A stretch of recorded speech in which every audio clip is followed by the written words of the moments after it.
Ini adalah salah satu contoh obat untuk diabetes golongan sulfonylurea yang namanya glibenclamid. Ini generik. Harga satu strip ini isinya 10, itu di apotek hanya 2.000. Kalau kita minum dari awal, maka baiknya minumnya mulai dari 2,5 miligram atau separuh tablet. Sehingga kita kalau satu strip ini ada 10 bisa untuk 20 hari. Ya, jauh lebih murah dari harga rokok kita.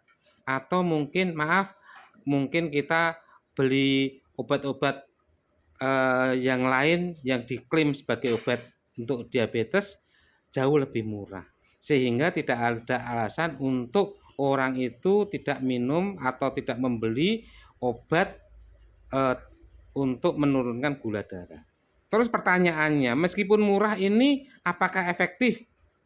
Jawabannya gampang sekali. Ini sudah teruji sejak tahun 1940 sebagai obat untuk mengurangi gula darah.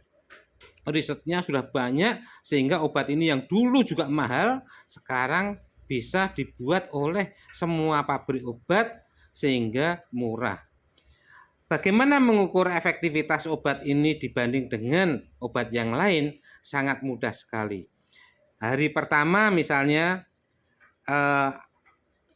tidak minum obat apa, bangun tidur periksa gula darah.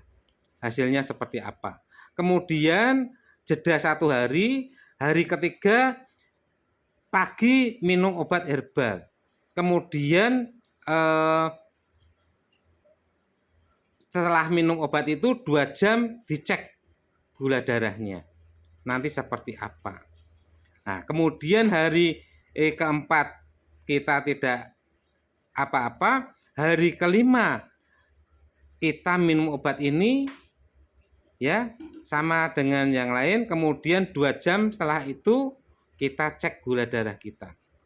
Nanti akan kita melihat inilah kebenaran ilmiah, kebenaran bagi semua makhluk hidup manusia, tidak urusan itu orang kaya atau miskin, dokter berpangkat atau tidak berpangkat, dan sebagainya. Kalau minum obat ini gulanya akan turun. Makanya kalau Anda dininabubukan oleh obat-obat gula yang mahal dan sebagainya, cara mengujinya seperti itu, dan akhirnya nanti pada semua pasien kita semua akan tahu bahwa obat yang harganya cuma 2.000 per strip atau sekali minum ini jadi 20, sekali minum cuma 100 rupiah bisa langsung diuji dengan ini. Tetapi kuncinya minum obat ini pertama memang harus dari dosis yang kecil, yaitu 2,5 mili.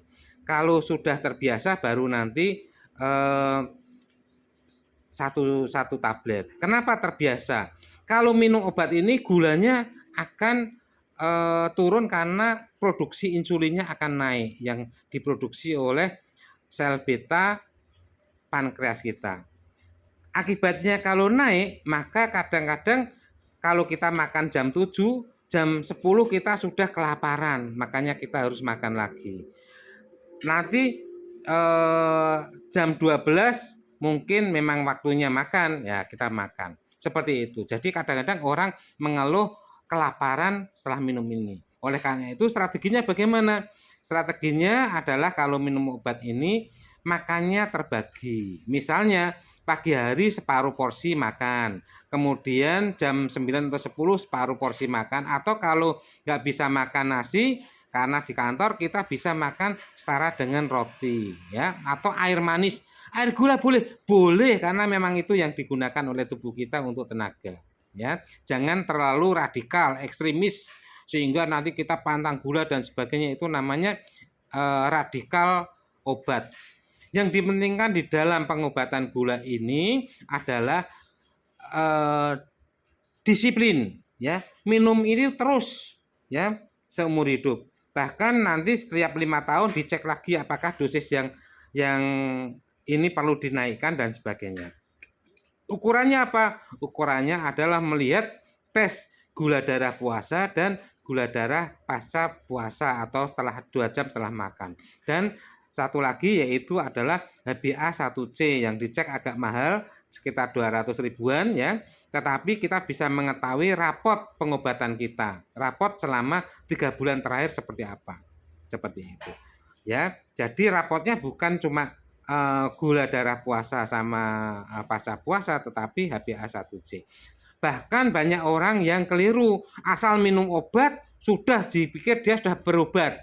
Belum.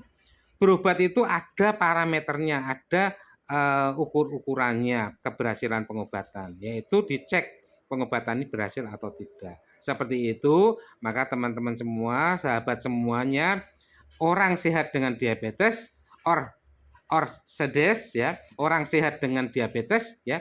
Diabetes itu sehat ya, tidak bergejala. Ya, nanti saya bicara tentang apa tujuan pengobatan diabetes.